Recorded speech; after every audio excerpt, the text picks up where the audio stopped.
in the Canada match, if we had that 12-man, maybe we could have pulled off a victory and stand better in the standings. But as it is now, going forward.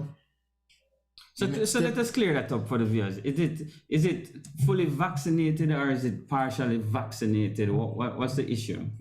As the news goes on, it might change, but right now it's vaccinated. Good move or bad move? I think it's a good move. Depends on which angle you look at it from. Yeah. I mean, we need the fans.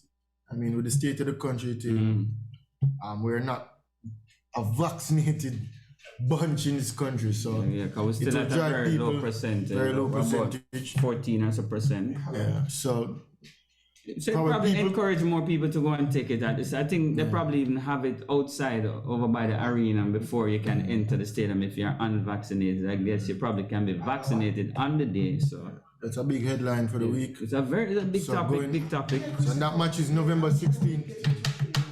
That match is November 16th in National Stadium, and that's following playing El Salvador on November 12th. So to me, that's my headline of the week. You know, we're not even football. I feel like a vibes coming on.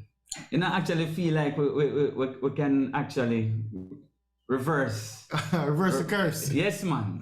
I think so. I feel the energy coming back a little bit. Maybe show the new announcement, letting in spectators and viewers. But overall, the feeling about the atmosphere is a positive one. And I think we need minimum 4 points from these two matches. And I think we can get it against El Salvador. I think we can beat El Salvador.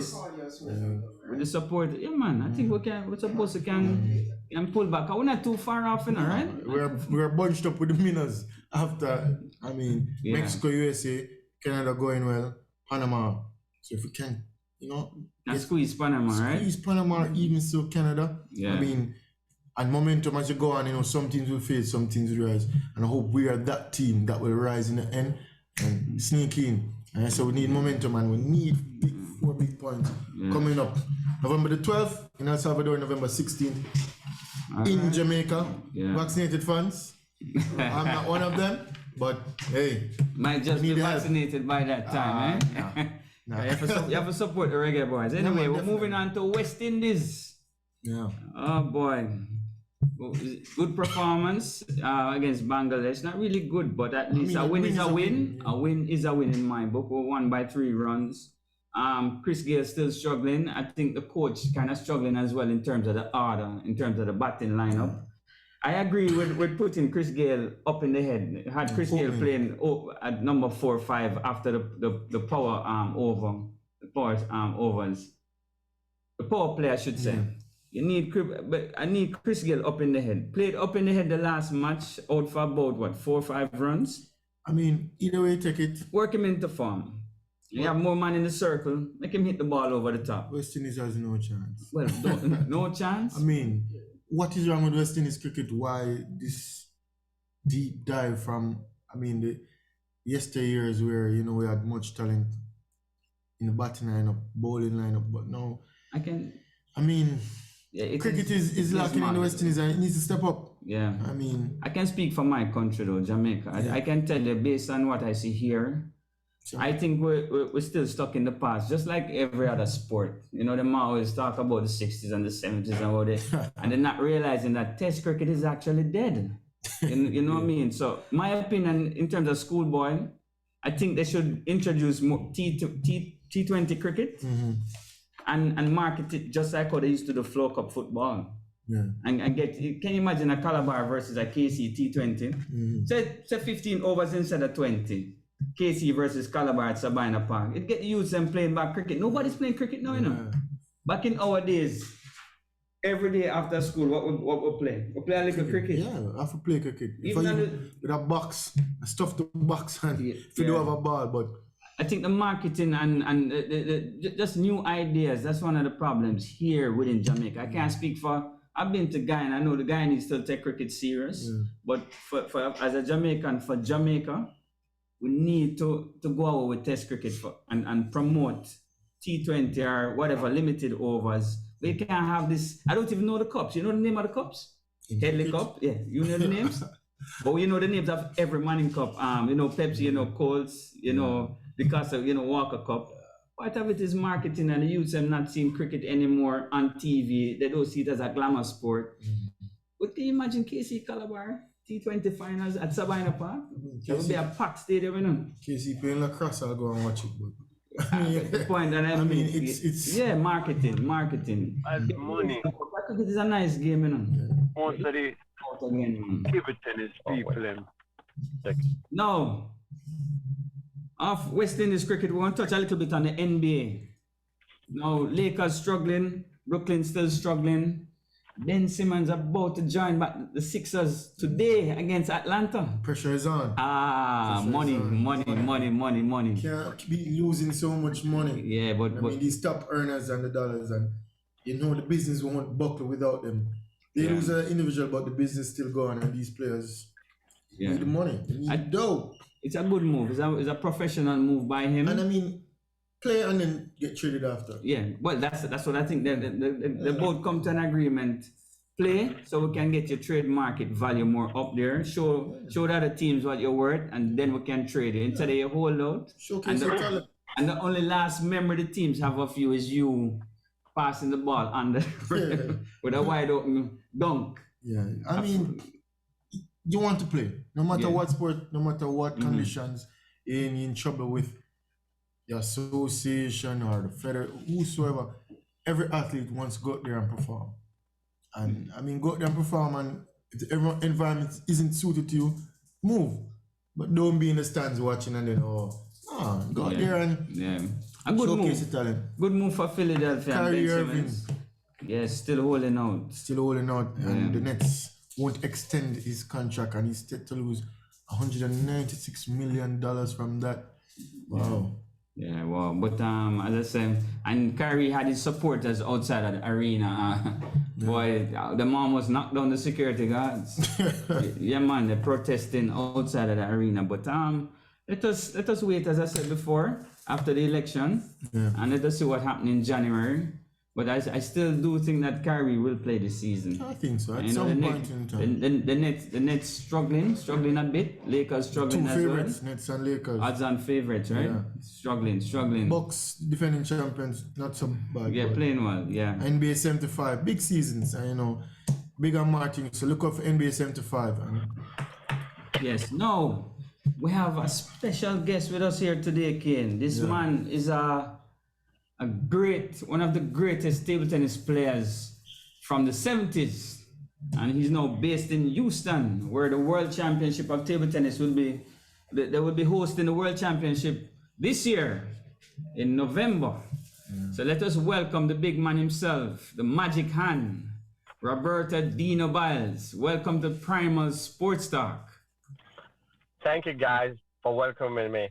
Before, I want to give a big shout out to the Primal Sports group, Dale, Kane, and Mr. Peter Muyang for creating this program so that we can get great information. Also, I want to do a special shout out to Mr.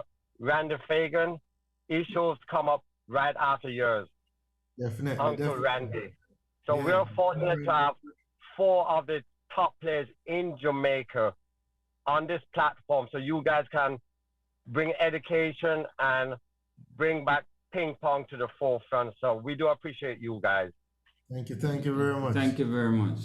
All right, that's on us, but now it's all on you now. Tell us about your table tennis career, because I mean, growing up, I only heard the name. I mean, I've never seen you really in action in your prime. I've seen you of late, and I've heard the name. So we try to connect the future with the present, going onwards. So, I mean, tell us about your table tennis career, starting from, I guess, the grassroots. Jamaica, great. So what I wanted to just briefly touch on me, and then I want to go back and focus on the development of the youth in Jamaica, okay? No problem. Back in the days, when I started, there's 4 of us. My older brother, Ricky, did not play, but my 2 younger brothers, Ernie and Roger, they played. So my mom had opened up her house. She was called the Ping Pong Mom back in the day. Ping so pong because of that, Ping Pong Mom. Ping Pong Mom. Wow. So we developed a lot of friendship and a lot of close friends. So in 1977, I became the Jamaica men's champion, and then the under-17 Caribbean champion. And then a year or two later, my younger brother Roger won the under-13 Caribbean championship. Then in 1980, we moved to the USA, where there wasn't a lot of places to play, but I still always kept active. During that time, I had a friend, Mr. Fu. He opened the largest table tennis facility in America, 21,000 square feet, 24 tables, 7 days a week. We had a pro shop, we had pool tables, big screen TV, lockers and showers. So that was awesome for table tennis in the USA. But unfortunately, he moved with his family to the Cayman Islands to build a church. So then we had to close the center. Okay. What I did is I became a national umpire, a national coach. We had to go to Colorado, Denver to be trained by the United States Table Tennis Association. So there was only a few handful of us that were certified USTTA trainers. So that gave us the authority to go to schools, to go to parks, to coach a coach to be a certified coach. So during that time, I coached Eric Owens. He was the first person from Texas that became the national U.S. men's champion in 2001. And then I helped coach Timmy Wang. He became the national champion in 2011. So now currently, I'm volunteering at the Houston International Table Tennis Center to develop the youth in Houston and around Texas. We have also had conversation with the president, Mr. Liu, with the Whites and Mr. Lewis. We had extended invitation to have some of the younger kids come over to train at our camp. So that's where I am now currently. Okay, great. How many tables do you have there? 16 tables. 16. Wow, that's good. All right, so tell us. I hear you say you want to bring back the glory days to Jamaica, right? So tell us, what's the difference? What was the difference in your time, and what's the difference now? Well, I can speak a little to that because I visited Jamaica recently for the national championship. Yeah. Back in our day, when we were coming back, the culture was the players before us always help us and encourage us. You know, Cornell French, Richard Stevenson, Dennis Duncan, Winston Cohen, players like that, they would take us under the wing. They would help us improve. They would encourage us. When we start beating them, they would still encourage us, and they passed the baton on to us. And then we were expected to do the same for the younger generation. So what I'm thinking is we do have established past players in Jamaica, like Richard Stevenson, Sharon Spence, Evan Williams, David Marshall, Winston Collins. If we could encourage them to come back and get more involved in table tennis to help us develop it. And I know we have a good crew of guys now in Jamaica. Kane is one, Samuelson is next, Peter Young, Melo Marsh, that group. So if they continue to give back to the youth, get them organized, I think we're going the right direction. Okay, so you're saying that the main issue is that the player's not giving back? No, that's not I didn't say that was the main issue. Okay. The players are giving back. Okay. But what we wanted is for them to continue to give back. And I think now with the help of the new JTT with Mr. Lou, Wayne Tyne, Sean Wallace, I think they can point us in the right directions and lead us with the support of the players there and also with the players abroad, because you have Hector Bennett, you have Lawrence Clark, Ernest Berger, Keith Evans, that we're on the USA and we can also give back. Okay, that's good though. That's good. So what about like what do you think about venues? You know, because you can always give back, but if we don't have anywhere to play, I don't know how we're gonna train. You know, we have a big issue in terms of venues in Jamaica. Well, I've heard the talks that you guys have had. Yes, we do need a big central training facility. Yes, we do need that. But I can give you an example. In 2019, Keith Evans, he was planning on putting up a tournament in Jamaica along with a camp. So I approached him and say, Mr. Evans, can I be part of your group? Do you mind if I volunteer? He says, no problem. So what we did at no cost, we don't charge for anything, but we put on a 4-day camp. It was called the Evan Byles Extravaganza. So we put 4 days of camp and we put together a tournament. All the money goes back to the Casada Nonprofit Association. And we held it at Excelsior, which I'm from Excelsior. Yes. So with the existing clubs, I think we're at Namsgate, rest in peace. He was a good friend and he also developed sport. But with Coach Daly, Samuel Lamont, you have Colin McNeish at KC, Evan Williams at JC. I think we can use those smaller venues to start the groundwork and go from there. Okay, makes sense. Yeah, because I think that one of the key things, and as you're in Houston and you're exposed to table tennis players from all over the world.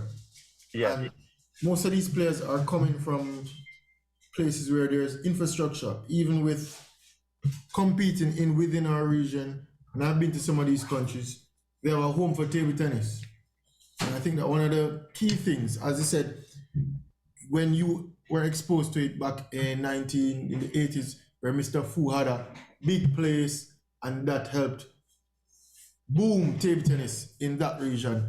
And I think that the same can be done here in Jamaica, and that is one of the main things where we should invest in infrastructure, because we need a home and a place to play. Imagine, was this 100,000 square feet?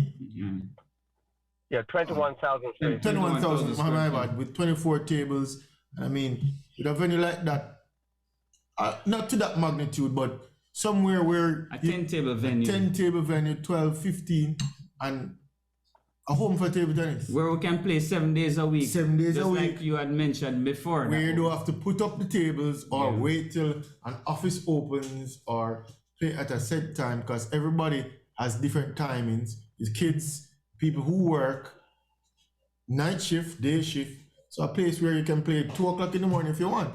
Yeah. Exactly. And you have to have that. And I know, listening to President Lou, his long-term goal is to have that. But in the infrastructure now, we need to start now, today, last week, getting it in these smaller clubs and helping them develop the kids. Because I was really impressed when I was there for the Nationals. I was there the day the juniors played, and the standouts, the Lewis girls, Gisena, Gianna, they were awesome. You had Gary White, Salissa Young, she's fabulous. We have invited her to train with us. We would take care of all the calls, so we're open, she can come. You have Sadika Hines, Brian Blake, and Christopher Lynn. So I saw a lot of potential and a lot of talent in Jamaica. Yeah, yes, we have a good crop of young players, just like we did in 2000. Yeah. Just like we did in 1998. Just like we had in 2010, 2012. So it's not that we always have this, but the problem is the transition, and then you have so many other things that is competing with table tennis. You know, part of my issue is not only with Jamaica table tennis, but also with ITTF. Imagine the World Championship is keeping in your town, Texas, right? Houston. And I've yet to see one commercial on the television. I find that I've yet to see. You are correct, and we're seeing the same thing in Houston. This is a once-in-a-lifetime opportunity. It's horrible. And we have the Oriental community that's supporting it, but as far as the news outlet, we have heard nothing. But this is what I believe in. We can control the outcome of that. We have long-term goals, like in Jamaica, the big facility. The only thing we can do now as a group is get together, set up the foundation at these smaller venues, these smaller clubs, have more sanctioned tournaments, have something for the younger kids to look forward to. And then we start from there. Yeah, I do agree. I think the club structure is what's needed. I think that's the most important thing in any sport, having a proper club structure. You know, that's where most of the learning takes place. You know, so I do agree with you with that we should start in the clubs and use whatever we have right now to build for the future. But I am one that I really understand what's going on out there with the youths. I know Kane came up, nobody his age is playing. Same thing with Simon because they all venture out after university or right during university time. So I think we have to provide more incentives also to keep the players within the sport because every 10 years we'll have a crop of good juniors. Yes, yes. Every 10 years. So we need to look more on the incentive part of table tennis and not just, for me, I can tell you something, you might find it's disrespectful. I think people might find, I think table tennis is a hobby and not a sport. Right? Well, unfortunately, I think your thinking is correct because in America especially, everybody plays ping pong in the garage. It's considered a recreational sport, so it's like that in the USA. But we should not leave it like that. And yeah, it's very disappointing for me. Well, so I want to speak on. But it's more semi-professional. No, compared to other sports, it's semi-professional. Back in the 60s and 70s and some of the 80s, in Jamaica, it was one of the top 3 sports. Yeah. Behind track and field and football. So it was up there, and it still can be, but it's going to take a lot of effort from you guys, us guys abroad, to kind of help build it back up. That's for true. The point. That's for true. We're here to work still. Yeah, we're here. We're here. We're putting in the work. But even when they're touching the point, even from the ITTF standpoint, I think table tennis can be big as lawn tennis. Of course. Yes. And I mean, lawn tennis is talked about worldwide. Everybody knows Roger Federer. Everybody knows Novak Djokovic. So even from the international standpoint, table tennis needs to be advertised more. Table tennis needs to be, because one thing with table tennis, it is played by every country in the world. Every country. Second most played sport. Second most played sport in the world.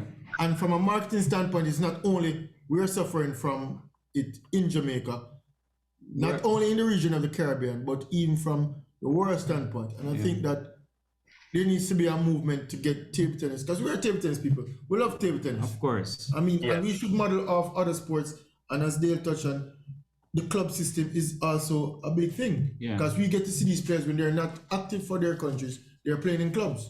Exactly. And they're in our brains. We see them on the TV, advertisements, and we need to connect the dots and make it close the gap. Yeah, of course. We can definitely close the gap. Table tennis is very entertaining. I mean, we're not biased because we play. Even persons that see me play, they'll be wowed by the sport, like, man. whoa, you can do that. Oh, I'm like, unbelievable.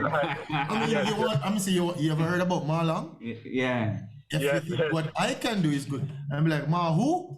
I said, that man is a machine, fangs and dang. But they're only big in their country. And I think that from the ITTF standpoint, not only us, because even in Jamaica, I should be advertised more as Simon, not to toot my own horn, but in the minor sports, it should be across all the soccer. I don't like calling it minor sports because to me, every sport has its place. Who is a tennis champion in Jamaica? He should be on billboards, he should be on commercials. Of course. I'm seeing commercials whereby is Mr. John's daughter or I don't know connections, but I'm just saying we represent our country, put a face in him, and that's how you develop marketing. You can get infrastructure, as you said, promote the athletes and funding. I mean, I think I look good on a first cut. I'm not sure. Yes. But I'm not just saying. And badminton players, I know badminton players. So, sorry about that. Yes, Adina, and even from what Kane's saying, right? I'm very disappointed in the US TTA. First time on American soil, and this is the kind of marketing. And the fact that Marlon, the world #1 player, isn't playing. You know how many kids were looking forward to this moment to finally see their idol live? Included all us adults as well. Yes, of course. Some people decide that they're not coming to Houston again because they want to see Marlon play. And I'm saying how ITTF don't realize that this is America is what? in terms of marketing, America is number one, Yeah. hands When it down. comes to sports, I mean, And you're having the table tennis world championship there, and you allow the number one player in the world not to play. Well, I think just like anything else is it's the powers above. Let's take pickleball for example. Yeah. That has exploded. It's because it got the support from the powers above for sponsorship and for advertisement. So we need that in table tennis. So what I'm looking at is the picture like in Jamaica. 'Cause back in our days, what Kane is talking about, we were on the news, the newspaper every day. So I think with the new leadership with Mr. Lou and his group and with the support, because I think your platform, like what you've been doing, interviewing table tennis players, getting more knowledgeable to the public, that is where we need to start from. And let's focus on building it up in Jamaica. And then the ITTF and the USTTA, they can worry about theirs. yeah. No, but I know you're a big part. You play a major part in terms of USTTA, right? Yes. But from my experience, anything that America get heavily is involved in, the sport will grow in this side of the region. So Hold I on a really second. think that We have a special caller here who hold wants to on, speak to you. Dino. Yes, sir. Hold on a second. Hello, good afternoon. Yeah, good afternoon. Sports Talk? Sports Talk, welcome. the great Randy Fagan. That's you? Yeah. Yeah, big up. We have Dino talking to Dino We have Dina Byles. here. Say hello to Dino. That's what I call. I don't Yes. figure, yeah. We never come start to now. No problem. Go ahead. Roberto Dino Byles. Yes, Uncle Randy. Roberto Dino Byles. I'm hearing you. He's hearing you. Yes. Respect, yeah? Just to let the people know that Dino is probably the gentleman of the sport. Yeah. Okay.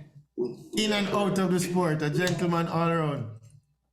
Yeah, he's the gentleman of the sport. Yeah. Dino, nobody have nothing bad to say about him. Yeah. Yeah. Not yeah. from what I heard. Yeah. Yeah, for real.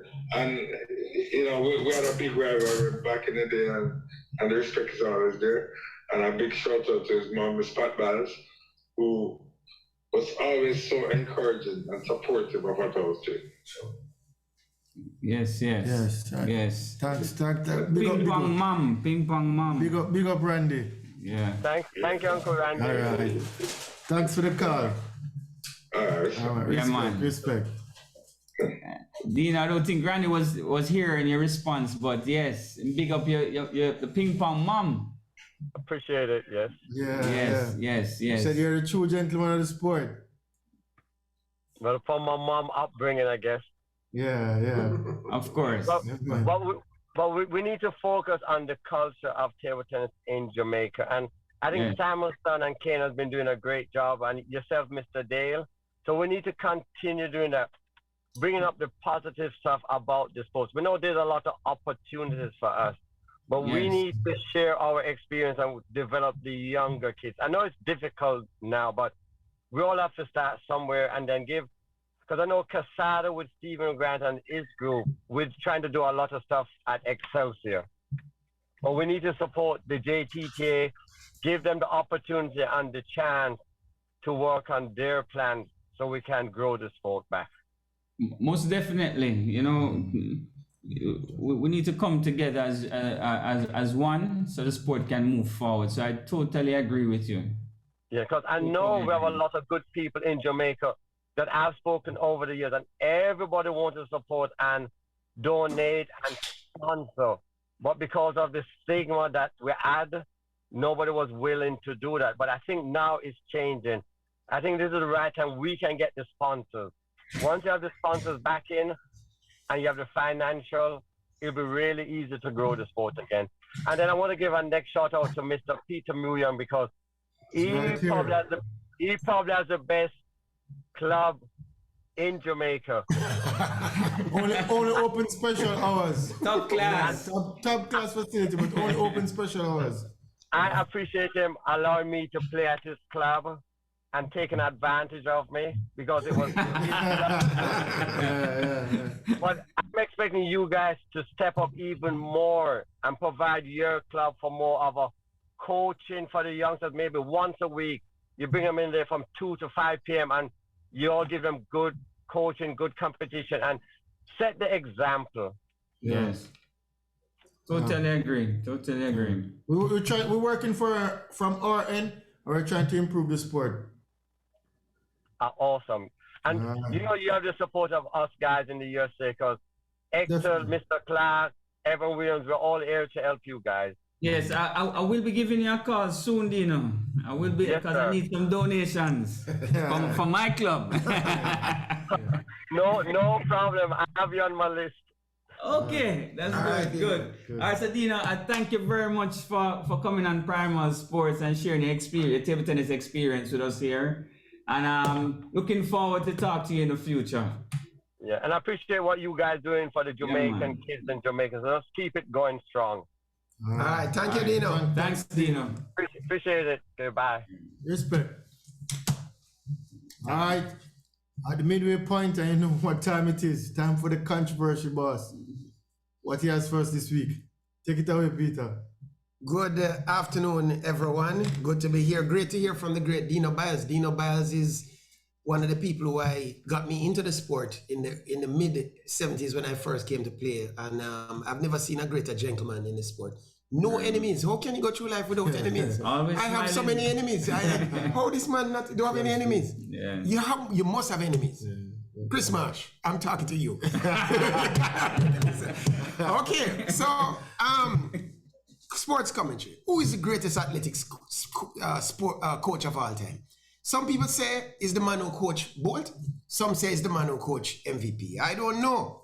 But last week, I see the coach say that there's a man who doing long jump that he's going to make into Jamaica best 100-meter sprinter. Surely, if Tajay Gill is able to, who can barely pass 11 seconds, do better 11 seconds, if that man is our best sprinter next year, then Stephen Francis got to be the greatest coach of all time. Come on, guys. I mean, it was in doubt. I like when Babe Ruth pointed in the stands and said, that's where the ball is going, right? I like when a man going to do a great thing and come and say, I'm going to do it before and then does it. Conor McGregor, people who have the cojones to step up and say, we're going to do a certain thing and then do it. So if Stephen Francis is able to make Tajay Gill into our best 100-meter sprinter, I'm a doubter, but I would be as converted and committed as the congregation at the Pathways Church. I would be committed. So West Indies doing as predicted, disappointing me. I thought Chris Gayle would have come and clean up his name. He did not, and now we have lost 2 matches on the trot. We beat up Bangladesh. I think the 3 of us in here could beat up Bangladesh. But so we beat up Bangladesh. So what? I think that Chris Gayle has put a stain on his reputation, and I think he's out, on his way out. And I think this West Indies team is shambolic in terms of their performance, gutless and disgraceful. These are the terms we would use. But I can't accuse the government of Jamaica of being gutless. I think it's a gutsy move that these guys are saying that, boy, we're gonna let people come and watch the match. I mean, what is so poor? Are we so poor in Jamaica that we can't manage a little COVID crisis? We can't have people watch a football match, space them out, do something. But some of us around this table will not agree. But I believe that allowing vaccinated people in to watch the match will encourage people to go and get vaccinated. Vaccination is good. Next week, we're even planning on having a vaccination episode. But that might be too controversial for us. But we're still thinking about it here at Primal. Today's controversy surely has to do with ice hockey. You guys don't watch the news like I watch the news, but can you imagine? We have an ice hockey federation that was a shock to me. We have an ice hockey team that's a shock to me. But no, there's no ice hockey controversy. The coach of the ice hockey team wants to form a breakaway federation. No, you need to get your grips around that, you're having a breakaway federation for sports that doesn't exist. That is not played in this country. And we're having a fight now, a legal battle between the president of the Ice Hockey Federation and the coach who wants his own federation. And I don't know how you guys stay about odors around the table, y'all smelling good now, but I smell a rat that there's some money involved.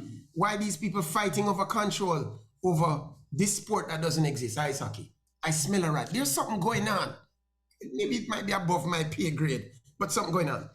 Finally, I'm going to leave you guys with one thing. We keep talking about greatest of all time. Is Mohammed bin Salah the greatest of all time? A 5-love drubbing of Manchester United, in which they were unable to control that left wing, right wing, from Mohamed Salah, looking very Messi-like, everything on one foot, but going past everybody, and scoring a hat-trick himself. In the face of doubters like myself, I started to do some research on Mohamed Salah. I like the guy. His manners are impeccable. His behavior is exemplary. He's a gentleman beyond belief. His charitable work, indisputable. Mohamed Salah, if you're not the greatest, you're going to be the greatest because he carries himself like a champion. His dignity is unmatched. Not like Cristiano Ronaldo kicked the man on the ground last week. You saw him? That was embarrassing, man. When you're the greatest, you don't do those things. I mean, you know, so Mohamed Salah, you're converting me. I wasn't a fan of the British League. I don't watch English football. I consider it not worthy of watching. But I started to watch Liverpool recently, and I watched the first 2 goals this morning with a fantastic assist from Mohamed Salah. As usual, this man is heading in the direction, and we have a chance to be there. He's a very humble fellow, and if he's not the greatest player, no, he deserves to be. That's sports controversy for today. All right. All right, let's touch a little bit on the athletic side of things. All right, first, so we're going to address these points. Welcome, Daniel. You here in Jamaica? Yes, I am. Oh, a little birdie whispered to me and told me that you're in the Congo. Not yet. Welcome. Now, what's the reason he gave you? Welcome, though, Daniel. Welcome. Thanks for having me, guys. Yes, so we're going to talk a little bit about. Let us touch on the Tajay Gale running the sprints. So I saw a quote from him saying that he didn't really want to do this, but he's sorry for the 100-meter sprinters in Jamaica. So I don't know what that means, but I mean, to do the long jump, you need speed. Of course. But to be world champion, Olympic champion in 100-meter, takes a lot. But what's your take? Tajay has known for a while.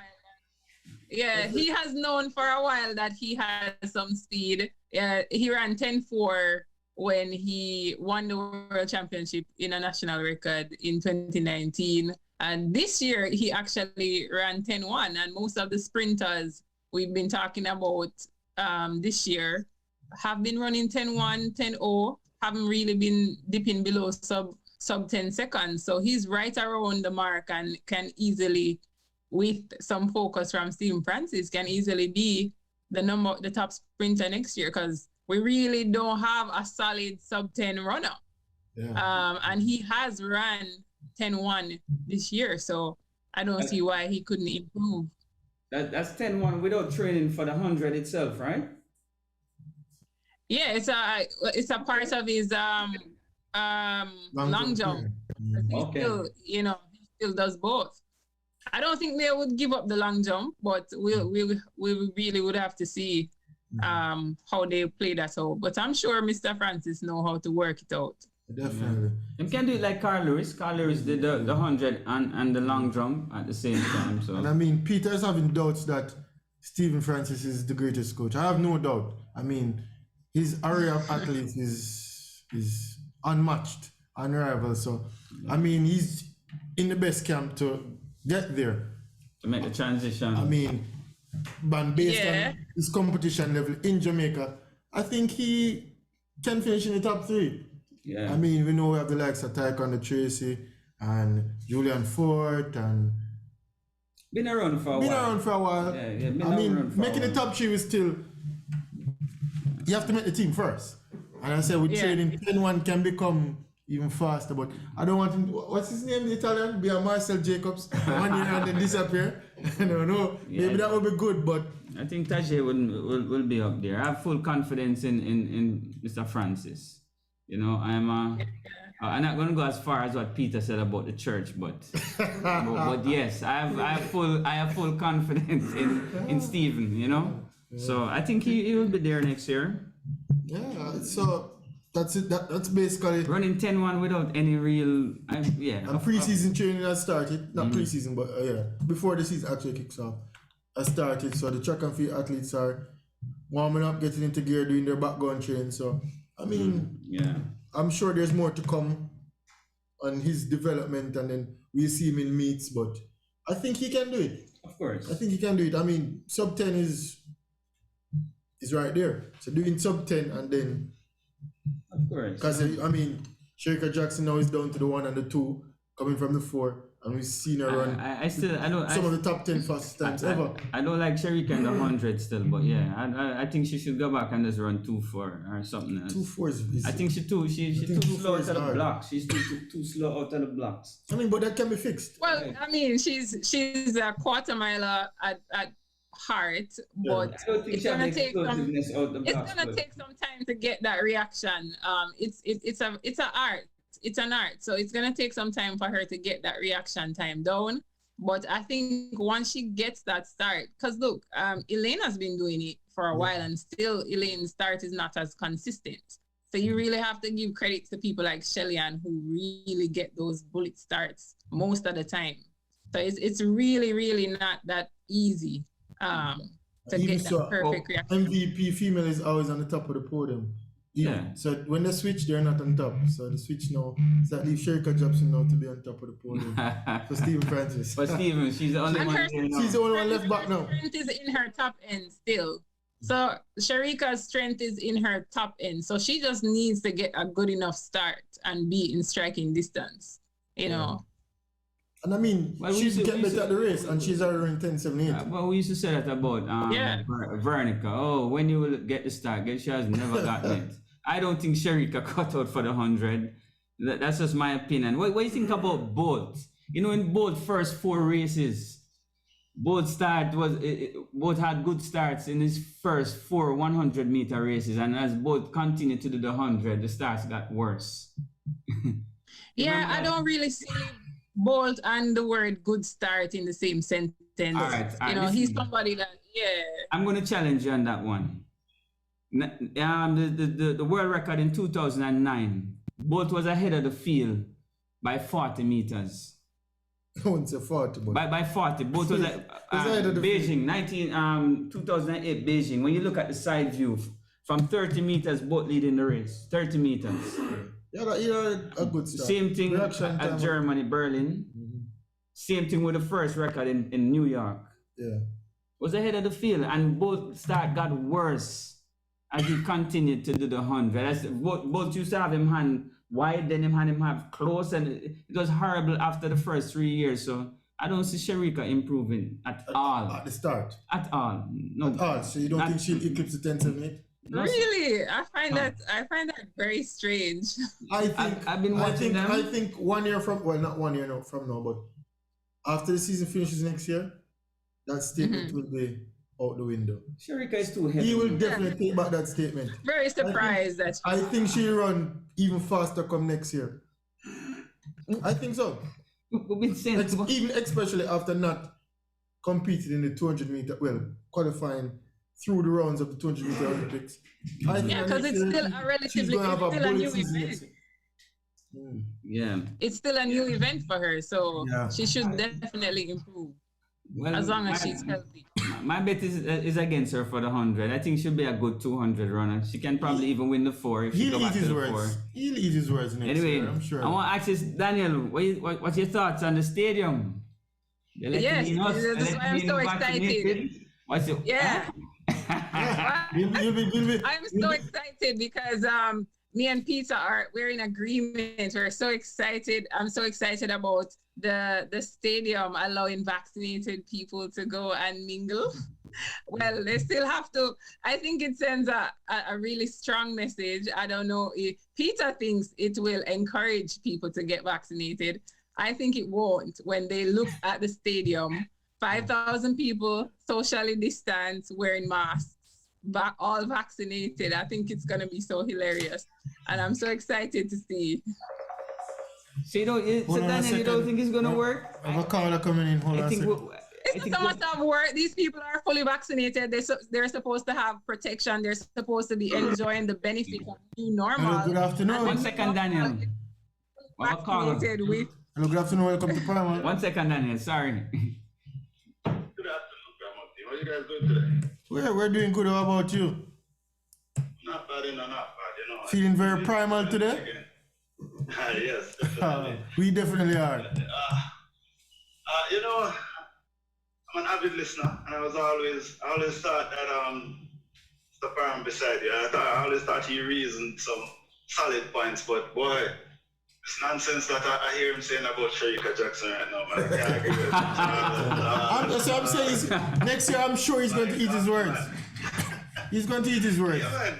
No, Waiting on it. Matter of fact, he should do a vlog. Yeah. Of him eating his words. I think he's following the footsteps of the controversy boss. Today's the 30th of November. Remember this day. You don't even know. October, sorry. There you go. Remember this day. Remember this day when I tell you, stick to the 200, Sharika. Stick to the 200. I think no matter what event she comes in, she'll be on that podium. Super talent. Definitely. We'll be there to remind you. Yeah. So, Carla, I don't know if you want to disclose your status, whether you're vaccinated or not. That's up to you. But what are your takes on? That's up to you. That's your personal take. But what are your takes of allowing vaccinated people to go into the stadium come November 16th? El Salvador match. No, USA. No, I think it's a good move by the government. Last time I called in, the controversy boss had raised this point. I don't remember if I stated it on the program, but you did. My point was that it would be a good incentive for the people to go and get vaccinated. So you want the people to get vaccinated? Yeah, man, I'm pro-vax, man. I'm pro-vax. So that's your own personal take. What about people who their personal take is not to get vaccinated? Then they can't go and watch the match. Well, that is the downfall, you know. By who? For who? So, why? Look, aren't we all Jamaicans? What I'm saying aren't we all Jamaicans? Yes, we are, but you have two options given the present state of the pandemic and the government stance. The government had two options. Either you allow the unvaccinated only to watch the matches, to enter the stadium and watch the matches. Well, three options. Keep it closed as it was, or you allow the unvaccinated only, or you allow the vaccinated only. But Caymanas Park is open to anybody. Isn't Caymanas Park an event also? I'm just saying. There are events out there. I mean, you might see me later, and I'm not saying I don't know your status. I don't know their status. One of us could be vaccinated, one of us, and we're right here. No, that is true. No. I'm just saying. To be honest, I'm not going to tell you that I think the government is handling it the best way possible. But I think in their drive to try to get the entire population vaccinated, instead of all the added lockdowns, what they should do is incentivize the vaccinated. Not saying you should discriminate against incentivize the vaccinated. So what about incentivizing the unvaccinated? No, that's not their portfolio. That's not their agenda. Oh, they're being governmental. Their agenda is to get everyone. Yes, this is a. I think you work for the government, Carla. This is a ploy to get people vaccinated. But I mean, I said if you want, I can say it's a smart move on their part. Fun and joke aside, but yeah, I mean, I think it's a move to get things going in the way they want for the government. It's a sensible move for the government, for the country. I mean, to me, it's down to the individual. It's a sensible move for the government and the country, but also it's a sensible move for the Football Federation. The boys need support. Yeah, we need definitely support, and we're trying to get the support for them. I will support them, even though I won't be in the stadium, unfortunately. I don't think I'm not. Not too late to that. Not too late. No, but unless you're telling me to get a Bandula card, which I am an upstanding citizen, and I will not. A gentleman. And I will support the Reggae Boys. But thanks for calling. Respect, caller. And always listen to Primal. Thank you very much. All right, Big up. Yeah, man. Yes, Daniel. Back to you. Yes, so very interesting that you guys think that this will promote or encourage people to get vaccinated. I think that they are promoting that get vaccinated, we're gonna go back to normal, you're gonna enjoy the benefits of this and that. And this is a vaccinated only event. And I think that when people see, they look at the TV and they're gonna see 5,000 people still socially distanced, still wearing masks, and these people are among people who are fully vaccinated. So that's going to in itself send a message that, hey, why do I need to take this thing if that's what normal looks like? Mm-hmm. Yeah. But Daniel, positive and negative also. That's a good point. Yeah. But Daniel, I know my people. I know Jamaicans. Moses, you know his people. It's the entertainment, sports and entertainment. If they put certain parameters, if they set it up like how they're going to set up the stadium, like party, you have to be vaccinated, sporting event, I can guarantee you that the Jamaican people will not hold out. They will take it. Everybody want party, everybody want to go watch a reggae, but everybody want to go watch Manning Cup. We want to go to Champs, I'm telling you. The same party goers. Yeah. Of course. A friend of mine said to me the other day, they're going to get vaccinated because they want to start to go out. They want back everything to come who right said back. They're not going out right now? There's enough. Remember, the unvaccinated are the majority. So if they're going to keep a vaccinated party over there, there are going to be 10 more unvaccinated dances, and there are going to also be people who don't care, and they're going to mix as well. They're going to give the promoters incentives. Right, so I think eventually the people, the unvaccinated, they're gonna crack. They're gonna crack. You know how it works. Remember, most people look at one thing. They're just gonna ask, if I take the vaccine, do I still have to wear a mask? Once you say yes, not doing it, no matter what you say. All right, we will see. We will see. Can I stop wearing the mask? No, you can't. You still have to wear it. All right, nobody want it. Even so, a friend of mine even said to me that we were reminiscing on the days where we used to go out and, and it's like, people like you, we can't go out again. Go take the vaccine, man. So, even so, his thought process is taking the vaccine, get back to normal, and just that. Yeah. He's not thinking about it. He's just, you're going to see what normal looks like at the Reggae Boys match when all these vaccinated people are gonna be masked up, cheering, woohoo, covered. Yeah. That's normal. No, Daniel, it's a stage. Where's my mask? I need a mask for demonstration. Daniel, if you want to see what normal looks like, you have to look in the crowd at this morning's match, Brighton versus Liverpool. Liverpool match. Everybody is maskless because the population. No, they're going to be maskless at the stadium. No. That's not what I'm saying. There's a step. It's like you have to remove your socks in order to wash your feet. You will have to wear the mask for at the onset until the population gets to a certain level. And we're thinking of doing a special on vaccination next week. Unvaccinated. I'd like you to come in and argue for the anti-vax crowd. You and Kane. I am not anti-vax.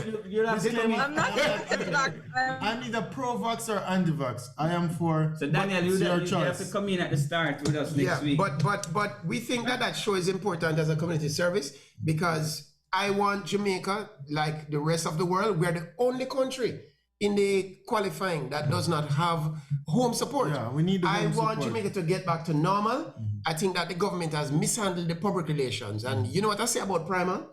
We are here to solve the world's problems.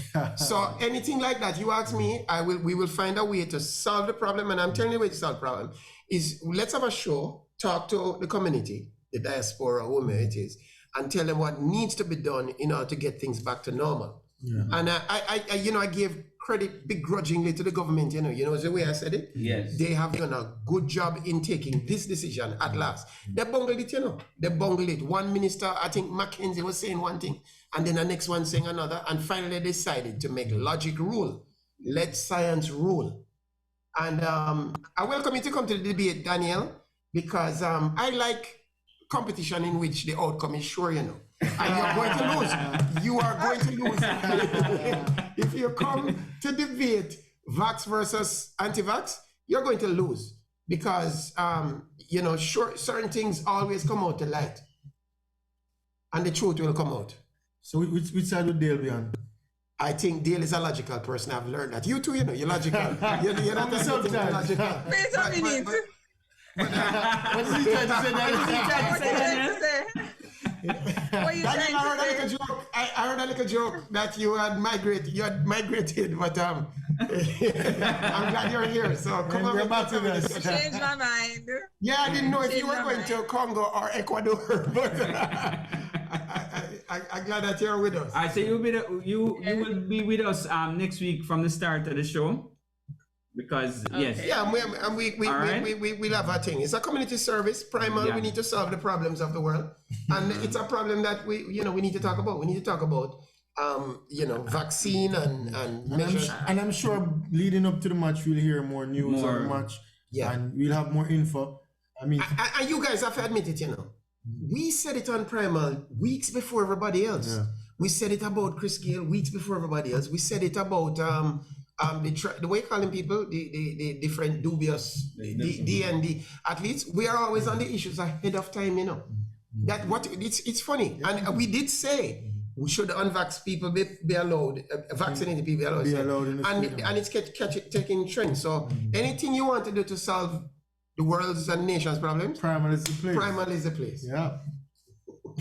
Boy, I really wanted to touch that topic with Peter, but I think I'm gonna leave it for next week. This ice hockey thing that you keep bringing up. Yes. That ice hockey is a sport, right? Yes. Good. Yes. But I just want to clear that. It goes bigger than that. I love ice hockey. Yeah. But it goes bigger than that. It seems to me that these esoteric, your word of the day, Ken Watson, these esoteric sports have been getting primacy in how they are treated. That's a second word of the day. They've been getting treatment by the Olympic Association. And this challenge tells me something. I have no disdain or scorn for ice hockey, but what I'm saying, I remember we had a kayaking federation. We soon be entering the thing where they cut down trees. We soon be entering those competitions. There is something afoot. Why are we not putting the money in the sports we play? That's my argument. No, so you're saying that you don't want us to play ice hockey? That's not what I'm saying. Okay. It's fine. not natural for us to go and play ice hockey and to enter figure skating. We simply not. Is it natural for us to do anything? Yes, man. Like what? Running is natural. Boxing is natural. I mean, Peter, the environment takes cricket is natural. If you should play the sports that are culturally appropriate. Peter, if you agree, Bridget? No, I disagree. Yeah. I think that if your born comes a dog and it's on the dog is walking on 4 foot, that's how you're gonna walk as a human. No, you're wrong. No. So can we do mountain snow? What is mountain snow? Yeah, that's the way. Luge. We're gonna be doing the luge and we're gonna be doing bobsledding and all those things. There is money in these sports, I suspect. There's something going on. That is why we should do it. Listen, that is why we should I read a book said why economics explain everything. Mm-hmm. Why are they fighting for control of ice hockey? Some economics in there. Yeah. We need to get into it. Something going on. I saw the bobsledding guy said he wants to get into some. It's not Bitcoin. Something that I never heard of before. It's above my pay grade. Mm-hmm. He wants to get in some e-currency payment for some digital art. And NFTs, NFTs. What the hell that have to do with bobsledding? Peter, hold on. Yeah, go on talk it up. We're not natural at anything. We can bring ice hockey to Jamaica. Ice hockey is a sport more than a lot of the sports that we are playing here. I call most of Jamaican sports hobbies, Ice hockey. I mean, I say once there's money in it. Who are the people playing ice hockey? Who are the people playing it locally? Is that me want to know? They're not local. I want to know. They're not local, and who are they connected to? Why do they that's what get, we want to know. you know, you Is have that, existing sports here that are underfunded. that is Seriously, exactly with my a lot point, of Daniel. players. I am leaning towards the You logical have Peter ice side. hockey with 2 persons playing ice hockey, and they get a whole federation. Daniel, you And so funding. say man, I go a court over this. This is not a court over ice hockey. The poor judge, what will the judge decide? Ice hockey Anyhow. have a lot of incentives for it can create generation wealth for young people in Jamaica. You know, unlike table tennis, badminton, and these other little sports, they can't create the wealth that ice hockey can create, and baseball. But who has Baseball is different. I'm all for carrying those sports to Jamaica. But anyway, I understand what Peter is saying. The sport is not local, and we have to wrap up again. Now. So, thanks everyone from Primal. Another exciting week, and please tune in next week, Primal. And up next, Uncle Randy Live. From 3 to 6. From 3 to 6. Thanks for joining, everybody. Thanks, Daniel. All right. Thank you. Bye. Oh.